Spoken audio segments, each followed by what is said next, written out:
Saya pribadi ya Romo ya, saya coach iya, manajer iya gitu ya. Tapi kalau untuk diperkenalkan sama orang, saya lebih suka sebagai skateboarder Romo.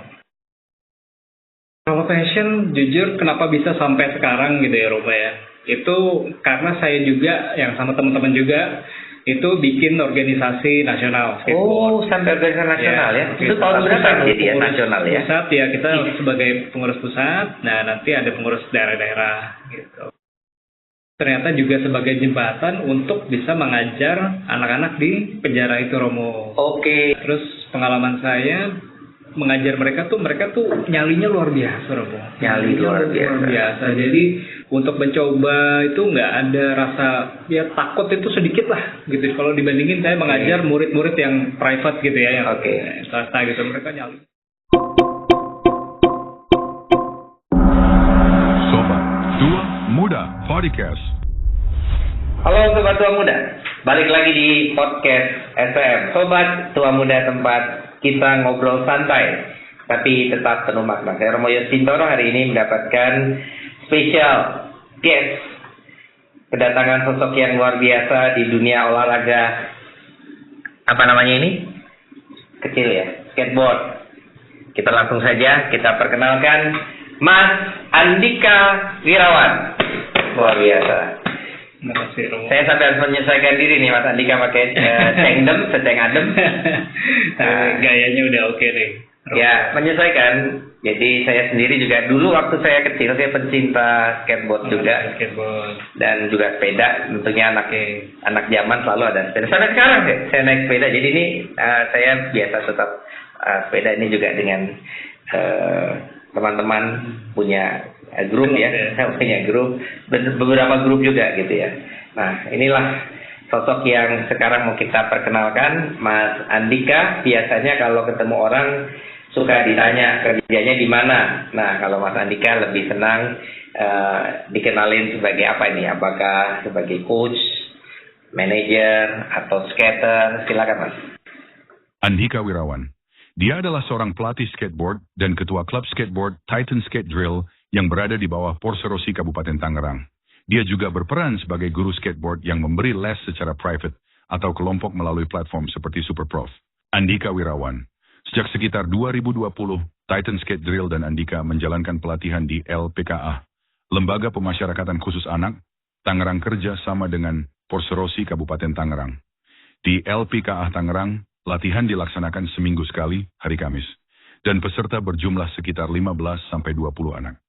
Aktivitas ini berjalan sebagai bentuk CSR, Corporate Social Responsibility, jenis pengabdian masyarakat tanpa dukungan finansial yang besar dari institusi Andika, berharap agar makin banyak pihak, pemerintah daerah, pengusaha, donor yang peduli untuk mendukung fasilitas dan kegiatan latihan skateboard di LPKA dan komunitas lainnya. Silakan Mas. Terima kasih Romo atas kesempatannya. Kalau saya pribadi ya Romo ya, saya coach iya, manajer iya gitu ya. Tapi kalau untuk diperkenalkan sama orang, saya lebih suka sebagai skateboarder Romo. Skateboarder. Kenapa kok sampai segitu OPD-nya segitu penuh dengan passion dengan skateboard ya? Punya pengalaman apa dengan skateboard? Jadi skateboard itu kalau menurut saya itu udah bukan sekedar olahraga lagi Romo. Jadi udah lebih dari olahraga, jadi lebih ke lifestyle. Oke. Ya, dan jujur skateboard itu juga membantu saya bangkit Romo di masa-masa sulit gitu ya, masa-masa remaja lah gitu ya, kita mencari jati diri gitu kan. Ya. Jadi untung saya merasa bersyukur sekali bahwa saya ketemu sama skateboard ini gitu, menjauhkan saya dari hal-hal yang negatif tentunya gitu. Jadi menurut saya ya kenapa saya jatuh cinta dengan skateboard karena ada sejarah itu Romo. Jadi dari SMA saya udah kehilangan ayah dari tahun 94. Sudah tidak punya ayah. Maka boleh tahu kalau dulu lahir besar di mana? Ya, jadi saya lahir besar di Kota Tangerang. Di Kota Tangerang dan sekolah di Jakarta juga. SD sempat di Jakarta di rumah nenek. Nah, tapi ketika SMA tuh saya balik lagi ke Tangerang. Nah, itu di sanalah saya ketemu sama teman saya orang Bandung.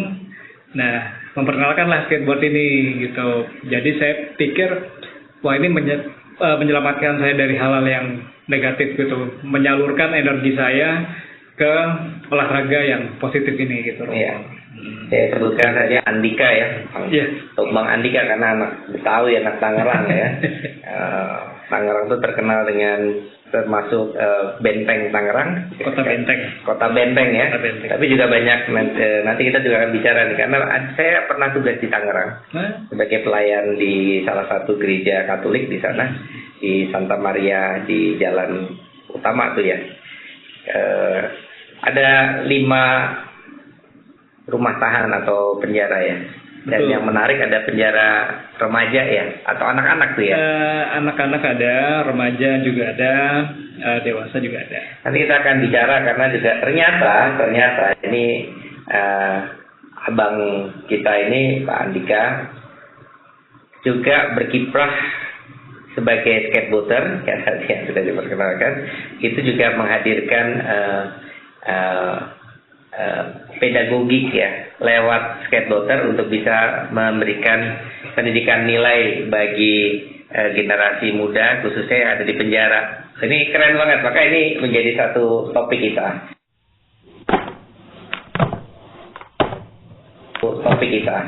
Tapi sebelum ke sana kita masih ingin tahu nih tadi kecintaan yang tadi saya putus SMA itu bisa cinta dengan skateboarder ini. Karena saya juga dulu pingin ya, saya bisa main TikTok gitu ya. Iya benar ya, main TikTok ya. TikTok, sehingga nggak usah pakai di genjot-genjot gitu, bisa jalan sendiri meskipun jalannya nanjak gitu kan. Apalagi di daerah kawasan saya bersyukur jalannya aspal. Kan kalau jalan kagak aspal tuh kan nggak enak. Udah mainnya. Nggak bisa kalau konblok nggak bisa. Begitu jalannya aspal, wah. Terus kita satu jalan itu, satu rumah itu pasti ada ya skateboard gitu. Terus kita jadi punya lalu main siksak itu slalom. Iya. Biasanya ada kon-kon itu kalau ada kon-kon betul. Iya. Oke, cerita deh. Mas Andika untuk pengalaman SMA sebagai skateboarder itu gimana? Jadi dulu itu saya ketemu sama temen yang dari Bandung itu dan SMA itu diperkenalkan tuh sama skateboard. Terus saya wah ini seru juga nih olahraga gitu ya, banyak tantangannya gitu ya, walaupun jatuh tapi ada rasa penasaran, saya terus pengen coba gitu. Akhirnya masih lecet skateboard tuh harus siap jatuh sih. Siap jatuh ya. Tapi sempat parah, sempat serius gitu ya. Sempat. Oh gitu. Sempat serius, mungkin 2 apa di kaki, di tangan atau kaki ya. Lutut ya. Ya, saya di bagian belakang lutut yang kena itu. Belakang lutut, bukan di tumit ya? Bukan, kalau lutut biasanya itu ACL ya, ototnya. Otot ya. Belakang tuh kalau nggak salah NCL ya. NCL. Belakang situ. Karena gerakan apa itu? Itu turun dari ramps yang 2 meter. Nah, udah berhasil tapi ada sesuatu lah di bawah yang bikin wheelsnya itu stuck. Akhirnya langsung goyang. Kena kerikil apa? Kayaknya sih kerikil ya. Jatuh gitu, langsung jatuhnya parah. Nah itu langsung kena tuh yang kiri, saya nggak bisa duduk, nggak bisa nekuk kaki 2 bulan lebih. Aduh, bisa dibayang 2 meter ya. Pakai yang turun gitu ya? Ya. Itu tempatnya di mana? Tangerang ada? Di Tangerang. Oh ada ya. Jadi di tempat umum ya? Di tempat umum ya. Memang disediakan oleh pemerintah daerah? Bukan, kalau yang saya jatuh itu di tempat swasta. Kebetulan masuk swasta. Oke. Itu SMA juga? Oh enggak, itu 2 tahun yang lalu. Oh 2 tahun yang lalu. Yang paling tapi kalau SMA dulu kita belum ada Romo di Tangerang, itu kita belum punya skatepark Romo. Ya lalu main di mana tuh tahun 2000 itu kita main bikin alat Romo. Jadi bikin alat di pinggir jalan. Dulu kan ada Puspem Tangerang itu, kantor wali kota itu kan belum jadi Romo tahun 2000-an tuh. Di kota kan ada Kota Madya Tangerang ya, bukan di kabupaten ya, kalau Kota Madya ya. Jadi di kota ya. Iya, kota udah pecah waktu itu, kabupaten kota kan. Betul. Tahun 96 itu saya udah mulai pecah tuh ya. Iya, udah pecah. Nah, terus akhirnya saya bikin lah situ sama teman-teman tuh alat-alatnya. Nah itu suka dukanya Di taman banyak. itu ya, di taman itu ya. Di jalan raya. Oh, di jalan rayanya. Di jalan raya kita bikin jalan raya. Kita kebetulan lagi sedang dibangun gedungnya, jadi buntu dan kita masih bisa main di situ dulu. Aman lah, nggak ada keramaian lalu lintas. Belum ada yang lalu lintas, yang lalu belum ada gitu. Paling cuma beca gitu ya. Terus kita bikin ramps, bikin quarter gitu kan. Nah tapi ya itu kadang-kadang yang lewat memang bukan kendaraan umum ya, yang lewat itu becak umum, beca yang ngangkut dari pasar induk ke pasar lama, pasar anyar itu kan, lewat situ. Yang lucunya waktu itu kita bikin ramps, kicker waktu itu, kicker kan bentuknya segitiga gitu Romo kan, setengah lah segitiga ya. Nah itu si tukang beca itu kan nggak, kalau bawa sayuran tuh nggak lihat kan, dia pinjot aja, naik keren terus. Keren sih, wah. Nah, itu pengalaman ya macam-macam ya. Kita suka dukanya sih kalau main di jalanan tuh banyak sih Romo. Jadi kadang-kadang alatnya dicuri orang, Karena ditinggal ya. Karena kan ditinggal ya, ditinggal gitu kan, dipretelin orang, diambil Satpol PP lah macam-macam. Iya, terus dalam perjalanan terus ya mahasiswa lah. Ini kalau sampai sekarang tetap eksis tuh apa yang lalu jadi passion ya. Jadi dari suatu kegemaran lalu jadi passion. Ya. Nah ini yang nanti mau kita bahas nih. Bisa menjadikan sarana untuk bahasa kerennya pembumian nilai-nilai Pancasila. Dan di tempat-tempat yang sebenarnya orang nggak nyangka, yaitu di penjara-penjara, nggak penjara-penjara, tapi penjara rehabilitasi anak-anak remaja yang nakal ya. Bisa cerita dari mana nih kalau cerita udah tentang passion ini? Kalau passion, jujur kenapa bisa sampai sekarang gitu ya Roma ya, itu karena saya juga yang sama teman-teman juga itu bikin organisasi nasional skateboard. Oh, sampai organisasi nasional ya? Itu tahun berapa itu? Itu tahun 2017. Oh, kita belum bikin, lama ya, belum lama ya. 2017 kita bikin sebuah organisasi, namanya dulu KIS, Komunitas Indonesia Skateboard. Sekarang Komunitas Indonesia Skateboard. Ya. Jadi ini sudah nasional kalau sudah begitu? sudah nasional. Dan tidak lagi hanya Tangerang jadi ya? Bukan, jadi seluruh kota. Kalau begitu anggotanya bisa ratusan bahkan ribuan? Ratusan masih ratusan ya? Untuk pengurus ya. Tapi dan ada pengurus ya? Jadi ini pengurus pusat jadi pengurus nasional ya? Pusat ya, kita sebagai pengurus pusat, nah nanti ada pengurus daerah-daerah gitu. Ya. Nah, itu kita bikin itu 2017 dan itu akhirnya bisa lolos untuk kita kan ada akreditasi juga Romo dari Badan Standarisasi Akreditasi Nasional Keolahragaan. Nah itu kita lolos. Gitu. Masuk terdaftar di KONI juga. Masuk. Kita masuk KONI. Hebat. Terus maaf. Kalau KONI kita masih di bawah Perserosi. Di bawah Perserosi. Ada sepatu roda. Ya, kita bareng sama sepatu roda, kita bareng sama agresif inline. Agresif inline. Downhill beda ya? Downhill beda. Tetap itu kalau itu sepeda ya. Kalau ini kan skateboard ya. Skateboard. Nah itu kalau yang untuk prestasi. Tapi kita waktu itu membuat itu untuk yang rekreasi. Jadi kita masuknya ke Deputi 3 Kemenpora. Deputi 3 Kemenpora. Tapi tetap kalau misalnya orang-orang yang mengurus, biasanya orang-orang yang mengurus di KIS itu juga yang mengurus di Perserosi. Ya. Seperti itu. Sangat luar biasa dan menginspirasi pasti untuk para pecinta dan hobiis ya dari skateboard ini ya. Lalu kita nanti pasti ada program-programnya apa, tapi saya tertarik juga nih dari tentunya kan ada pendidikan lanjut ya di perguruan tinggi, lalu selesai, lalu pekerjaan selanjutnya selain ini kan hobi ya, lalu pekerjaan main jobnya sebetulnya apa? Saya mengajar. Nah itu dia nih.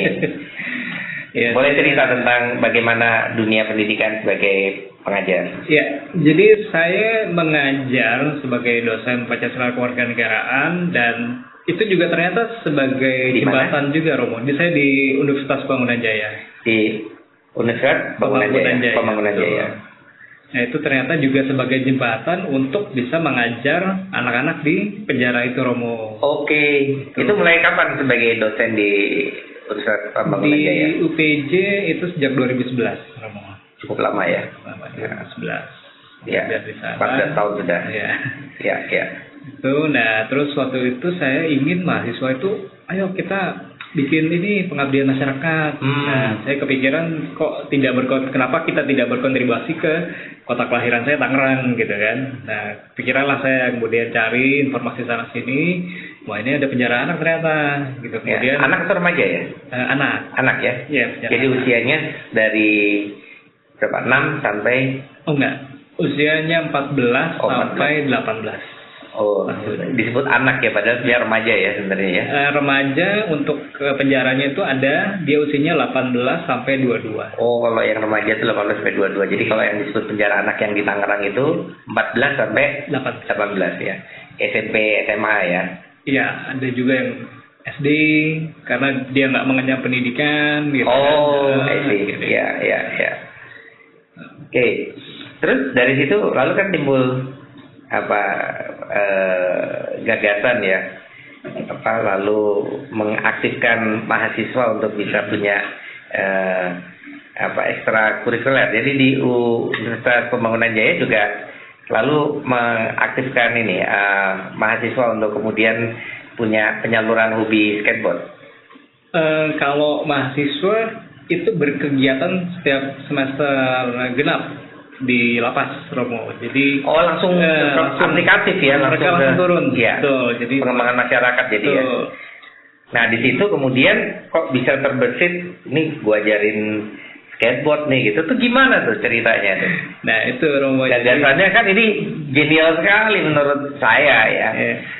Jadi ketika saya melakukan pendekatan ya ke lapas, ternyata harus izin ke Kanwil, Romo. Ke Kanwil itu di Serang, Kanwil Banten. Akhirnya ketika saya ke sana ngobrol, saya iseng-iseng nanya, sudah ada kegiatan ini belum skateboard di sana gitu kan? Oh, belum ada tuh Pak, gitu kan? Itu tahun berapa waktu gagasan itu muncul? 2021, Romo. Oh, jadi baru ya? 2021 ya. Baru 4 tahun yang lalu ya, sebelum atau pas saat COVID itu ya? Setelah COVID. Setelah COVID ya 2000. Sebenarnya masih COVID tuh 2021. Ya, ada. Ya, oke. 2021. Nah, itu saya ke sana terus kenapa nggak ngajuin 2 aja Pak? Coba gitu kan. Akhirnya saya kepikiran, wah ya udah deh. Akhirnya saya di mobil tuh ngerjain 2 proposal, Romo. Proposal 1 untuk kegiatan mahasiswa, proposal 1 lagi untuk mengajar skateboard. Nah, saya coba deh mengajukan dua-duanya kan ke Kanwil kan. Ternyata seminggu kemudian ada jawaban, di-approve dua-duanya. Wah, saya pikir wah ini bagus ini gitu kan. Mahasiswa bisa mengajar gitu sesuai dengan keahlian mereka, prodi mereka gitu. Saya juga bisa mengajar skateboard gitu. Iya. Gitu, Romo. Apa yang menarik selama mendampingi para tahanan ya, anak-anak itu untuk diajari skateboard? Cerita deh. Jadi kalau anak-anak itu karena mereka kan ya kriminal ya, banyak terlibat kriminal ya, Romo ya. Dan mereka jadi sambil mengamati nih. Iya. Jadi persoalan-persoalan mereka lebih kriminal ya. Iya, memang kebanyakan kriminal. Kalau kasusnya tuh tawuran, ya obat-obatan dan juga udah obat-obatan juga ya. Banyak juga yang paling banyak itu asusila, Romo. Paling banyak. Jadi kalau ada 3 nih persentase ya, paling banyak asusila ya. Paling banyak. Yang kedua tawuran. Ya, yang nomor obat terlarang. Obat terlarang ya. Lebih dominan obat terlarang atau yang tawuran? Tawuran. Oke. Tawuran. Tapi asusila banyak ya? Paling banyak itu. Paling banyak ya. Banyak. Gitu. Nah, terus pengalaman saya mengajar mereka tuh nyalinya luar biasa, Romo. Nyali luar biasa. Jadi untuk mencoba itu nggak ada rasa ya takut itu sedikit lah gitu. Kalau dibandingin saya mengajar murid-murid yang private gitu ya, yang swasta gitu, mereka nyalinya luar biasa. Kayak kita nih kayaknya adrenalinnya tinggi. Adrenalin rushnya ya. Tapi kadang-kadang jatuhnya jadi nekat, Romo. Gitu. Iya. Wah, nekat gitu loh. Dan itu saya yang pelatihnya yang harus yang selalu was-was gitu. Akhirnya saya sarankan juga untuk pakai helm dan sebagainya gitu supaya lebih safety gitu. Itu buah-buahnya ya. Jadi sudah bisa kelihatan belum apa yang dihasilkan dengan cara sambil ngajar, sambil memberikan nilai-nilai, tetapi juga sarananya itu adalah bermain ya. Ya, karena manusia itu adalah makhluk yang bermain gitu kan ya. Homo ludere itu dalam bahasa Latinnya. Jadi manusia adalah makhluk yang selalu ingin bermain, maka apapun ya harus ada tuh main-mainnya gitu kan. Ya, apalagi dengan adrenalin mereka yang urat takutnya putus.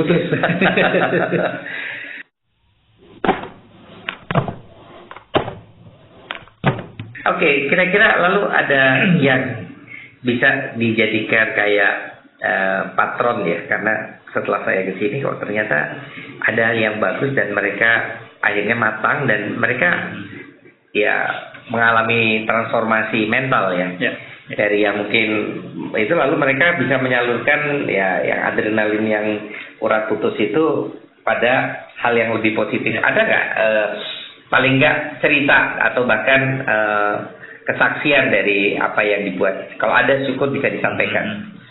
Jadi kalau dari kesaksian saya itu anak-anak itu emosinya juga untuk awal-awal ya belajar itu Romo itu ya kurang stabil lah gitu ya. Jadi kadang-kadang saya sekaligus coach sekaligus juga jadi wasit gitu Romo, karena mereka kadang-kadang sedang latihan pun rebutan berantem gitu kan. Nah, saya harus mitigasi gitu kan supaya gimana caranya nggak berantem gitu kan. Itu tahun-tahun pertama tuh Romo. Nah terus masuk tahun kedua, ketiga itu perilakunya sudah lebih baik gitu. Mereka sudah lebih terkontrol. Pendampingannya jadi terus tetap bertahap, berlanjut dan bertingkat begitu ya. Ya betul. Dan ini kayak di tentara aja. Bertahap, berlanjut dan bertingkat. Sehingga kemudian ada perubahan-perubahan pola pikir, pola sikap dan pola tindak ya. Iya iya. Ya luar biasa gitu ya. Nah lalu di situ ya sebenarnya kan kita sama-sama untuk penanaman nilai-nilai Pancasila yang dibumikan dalam situasi aktual gitu ya. Ya, berhasil dong ya kalau gitu ya. Jadi mereka harus belajar prinsip ya sila kelima misalnya keadilan sosial gitu kan, harus tahu kapan gilirannya gitu. Karena dulu cukup terbatas Romo. Kalau sekarang kita sudah punya 8 skateboard di sana, kita sudah punya 8 skateboard. Kalau dulu kita masih cuma punya 3. Jadi wah rebutan itu sering Romo gitu.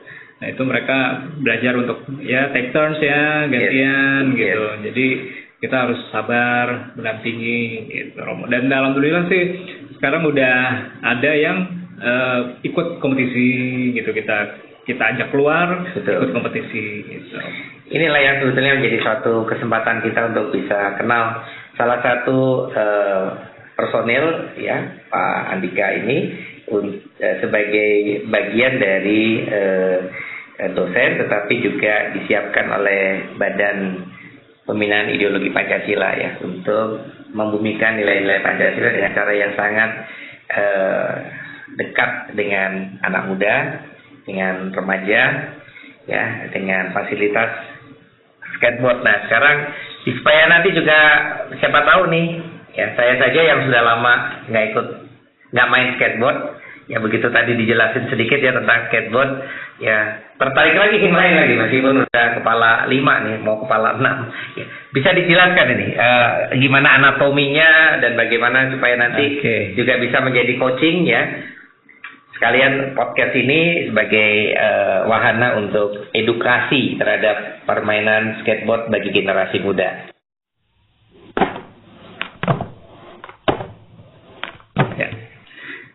Ini yang saya pegang ini fingerboard Romo.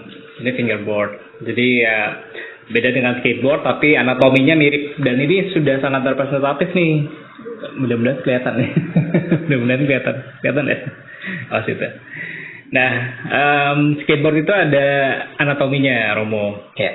Nah, jadi kalau skateboard itu kan sebenarnya dari surfing ya.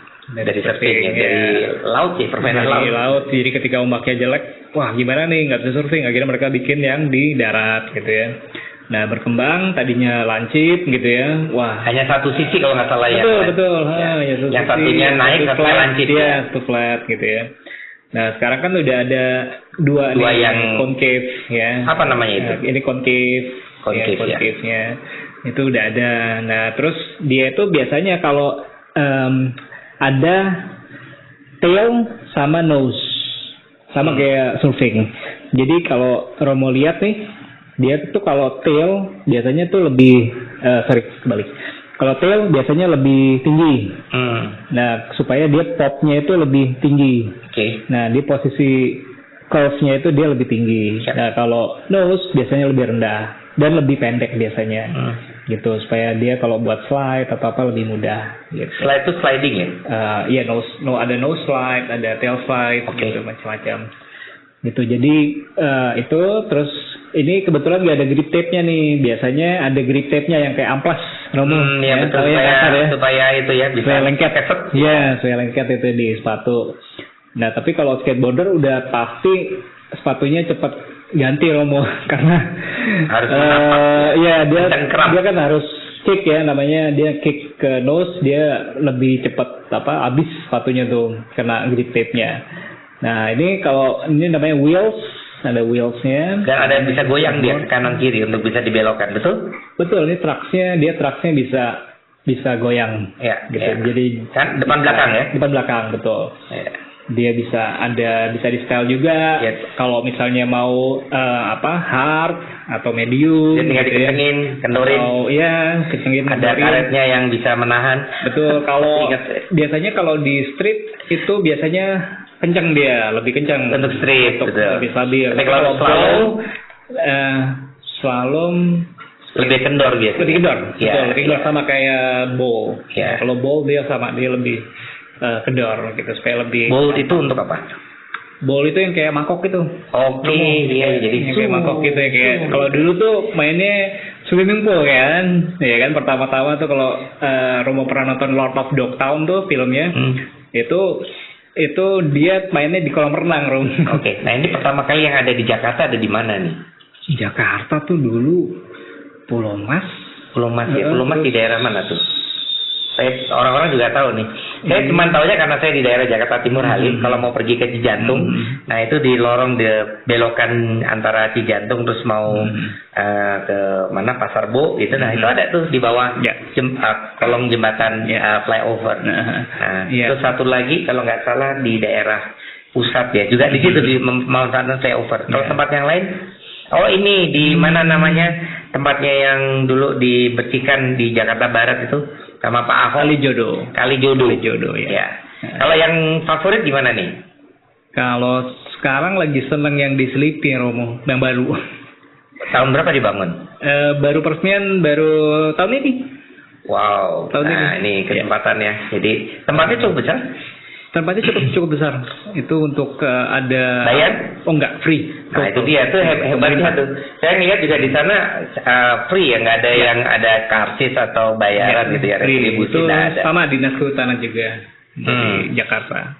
Kalau yang biasanya coach main ini di mana? Sleepy. Sleepy.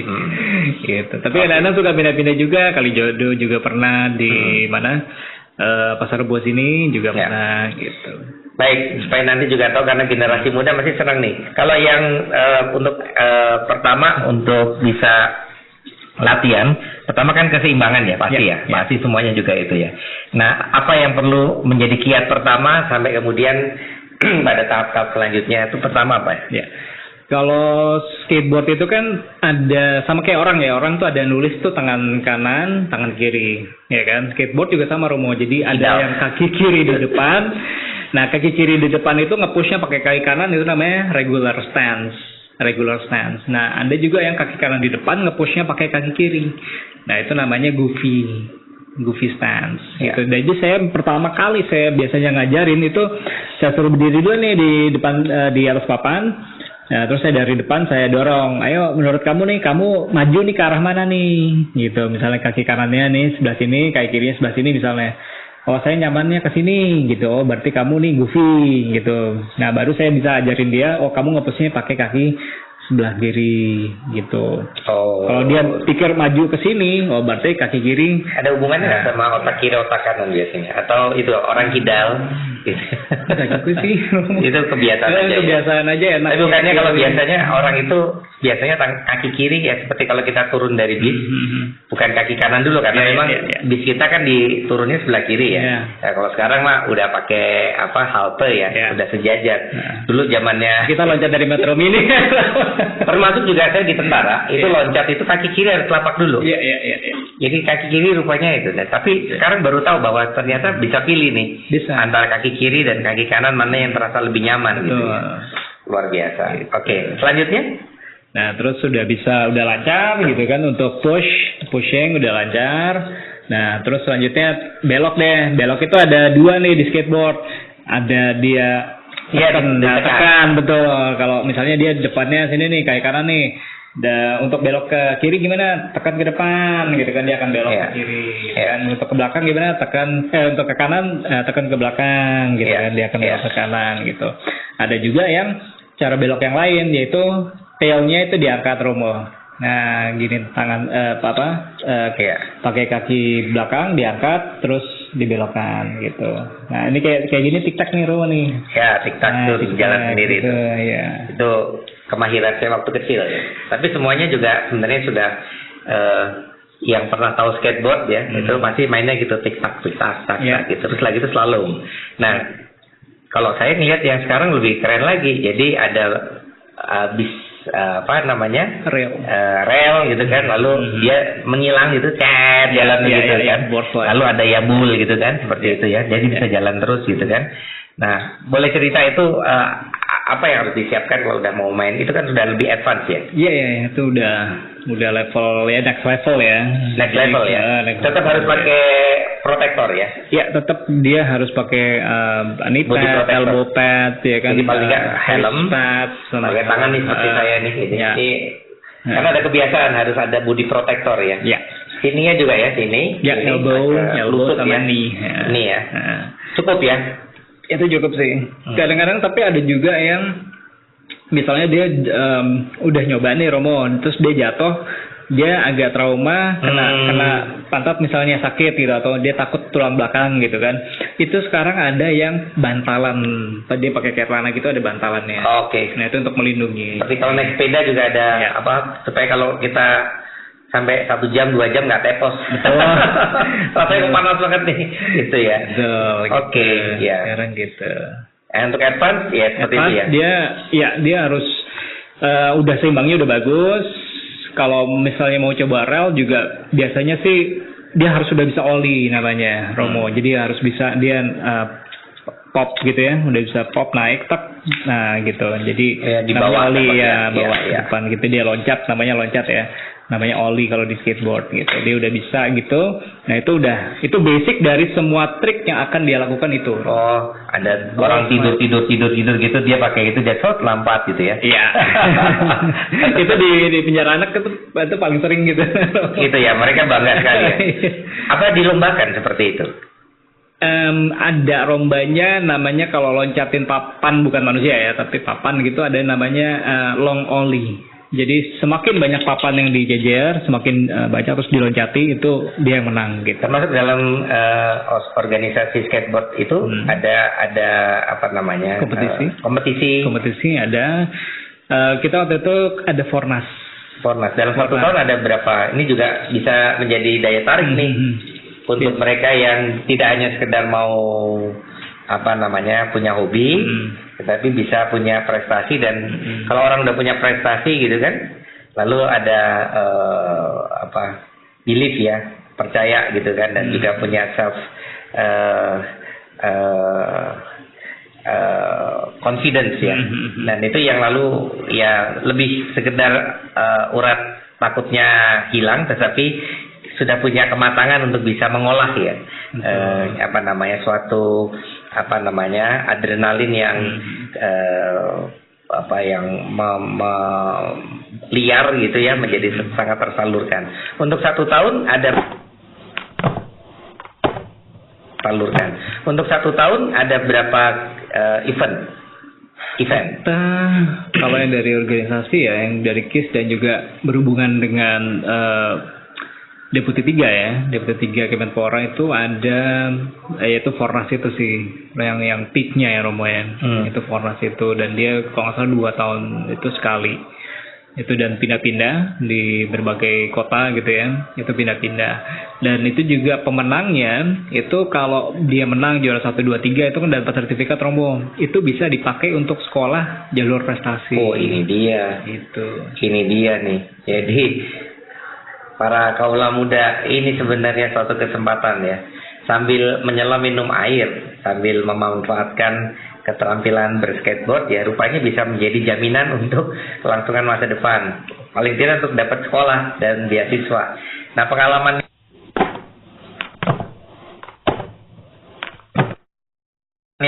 ini coach nih ya, Pak Andika, sampai pada taraf mana nih ketika sudah bermain ini, ada prestasi apa yang membanggakan juga membuat coach Andika ini menjadi punya rasa self confidence yang semakin besar dan semakin mampu untuk bisa mengimplementasi pengalaman ini untuk ditularkan ke kaum muda yang sekarang ini. Jadi pengalaman yang paling tinggi sebagai skateboarder, bahkan mengatakan saya lebih disebut skateboarder daripada coach gitu ya. Silakan. Iya. Sebenarnya kalau skateboarder kan kita pencinta ya, Romo. Dan kita berharap kalau coach mungkin ada masanya, manajer ada masanya, tapi kalau sebagai skateboarder itu kan ya kita akan, selama kita masih bisa naik skateboard ya kita akan terus. Ada prestasi sampai ke Asia Tenggara misalnya? Saya untuk waktu itu ada Asian Games 2018. Ini dia. Tapi saya waktu itu posisinya sudah manajer untuk venue Platnas. Venue Platnas. Dilombakan kan ya di SEA Games ya? Ya, SEA Games, Asian Games. SEA Games, bahkan Asian Games? Asian Games, betul. Kita dapat medali perak waktu itu. Wow. Ya, Sanggu Tanjungnya. Itu juga binaan dari coach ya? Ya kita yang atur venue-nya tapi sering juga ngurusin anak-anak lah gitu. Ada ikut bertanding nggak ya? Oh enggak. Itu lebih pada coaching ya? Iya gitu. Wah, luar biasa. Nah, cerita jadi pengalaman jadi SEA Games masuk dalam event besar itu, event Asia Tenggara sampai event Asia ya. Bisa cerita sedikit supaya juga bisa memberi semangat. Ini bukan hal yang ece-ece, bukan kaleng-kaleng, tapi bisa menjadi pro untuk bisa memainkan skateboard dengan baik. Ya, jadi kalau saya tuh ikut kompetisi itu Game of Skate terakhir itu di Monas, acara HUT Polri kalau nggak salah itu ya. Itu iseng-iseng aja waktu itu, iseng-iseng gitu kan, karena kurang peserta. Malah menang gitu. Saya juga waduh kok malah menang gitu, jadi nggak enak sama yang lain gitu, yang lebih muda gitu kan. Nah terus kalau prestasi lain sih mungkin ada atlet juga, kita punya atlet yang Nepal sama Pers Rossi, Romo. Yeah. Nah itu Kian itu juga menang medali juga di Asian Games waktu itu. Nah itu juga mungkin itu yang buat saya tuh paling membanggakan itu ya, ketika bisa membawa skateboard itu di tingkat nasional, bahkan di tingkat internasional gitu, regional, dan ya regional, karena kita waktu itu belum lolos Olimpiade, Romo, ya mudah-mudahan lah kita suatu saat bisa lolos Olimpiade karena sudah dilombakan juga di Olimpiade gitu. Dan tidak silau dengan prestasi-prestasi yang disiapkan sebagai bagian dari pengorganisasian skateboard generasi muda ini, tetapi juga tetap ya tahun ini juga atau setiap tahun itu tetap memberikan pelayanan di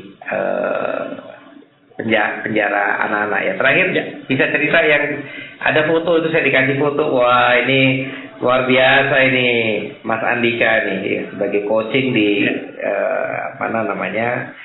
penjara anak-anak. Yang terakhir bahkan membawa orang bule ya. Oh iya. Jadi teman-teman kita juga itu pengen lihat gitu kan kondisinya seperti apa sih di sana. Itu dari mana itu orang bule? Ada yang dari Inggris, ada yang dari Itali. Ya, mereka teman-teman saya juga, dan mereka. Jadi sudah punya relationship dengan teman-teman mancanegara ya? Ada juga teman-teman. Dari kapan itu waktu membina relasi itu?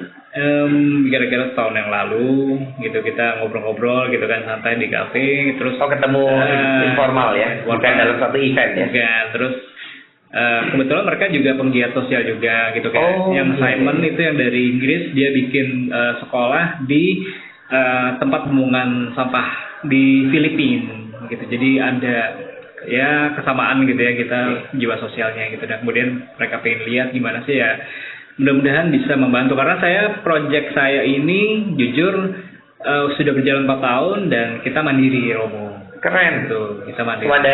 Swadaya Romo gitu. Wow. Gue masih bilang apa lagi ya? Udah top markotop lah. Ya, jadi dari hobi juga menyalurkan ya pengalaman-pengalaman, mungkin juga ada pengalaman dulu ya SMA remaja ditinggal ayah ya. Tapi kemudian bisa bangkit ya, bisa memberikan sisi hobi ini juga menjadi bagian dari pelayanan sosial ya, kemasyarakatan, sekaligus ya bersama dengan saya ini membumikan nilai-nilai Pancasila ini. Thank you sama PIP, Pembinaan Ideologi Pancasila, yang juga mengajak kita semua untuk bisa menunjukkan bahwa Pancasila itu tidak hanya sekedar mau ngomong awang-awang saja, tetapi lewat apa yang dihasilkan oleh seorang coach skateboard ya, Bapak Andika Wirawan ini bisa memberikan cara pandang kita yang baru ya, bagaimana kita bisa bekerja untuk bela negara, untuk tanah air, untuk mencintai orang-orang yang dititipkan kepada kita, yaitu masyarakat Indonesia, untuk bisa memberikan yang lebih baik ya dari yang tadinya tidak baik ya, sebagai pesakitan di penjara misalnya, untuk kembali kepada masyarakat.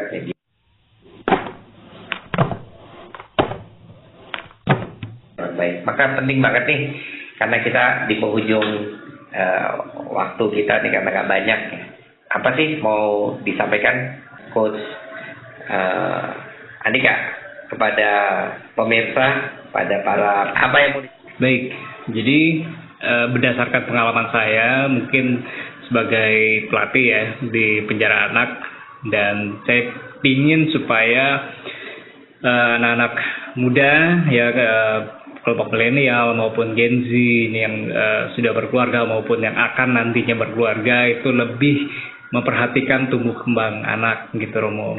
Jadi memperhatikan pergaulan mereka gitu kan, memperhatikan pola perilaku mereka, kebiasaan mereka itu seperti apa gitu. Dan perhatian itu juga bukan berarti mengekang, Romo, tapi bisa mengajak anak itu lebih berpartisipasi, lebih paham apa yang sebenarnya dia inginkan, dan bisa mengarahkan ke yang positif gitu, Romo. Dan saya berdasarkan pengalaman di lapas itu, banyak anak-anak yang terjebak juga karena lingkungan yang salah, pergaulan yang salah, dan juga orang tua yang tidak memperhatikan, orang tua yang bahkan ada yang memberi makan anaknya itu cuma sehari sekali gitu. Itu ada, Romo, dan itu yang mungkin pesan saya kepada kelompok ya pemirsa milenial dan juga Gen Z gitu ya, supaya bisa menemukan hobi ya. Syukur-syukur kalau tertarik dengan skateboard gitu ya, boleh main bareng saya juga, Romo. Gitu. Mantap. Sekali lagi terima kasih sudah hadir dan berbagi cerita dengan sobat tua muda di podcast kita, dan semoga selalu Coach Andika diberi kesehatan, makin semangat menginspirasi generasi muda dan milenial kita. Dan buat sobat SM, jangan lupa ambil hal-hal yang baik dari obrolan ini. Sampai ketemu dalam episode berikutnya. Salam sehat, terima berkah, luar biasa. Bermain skateboard.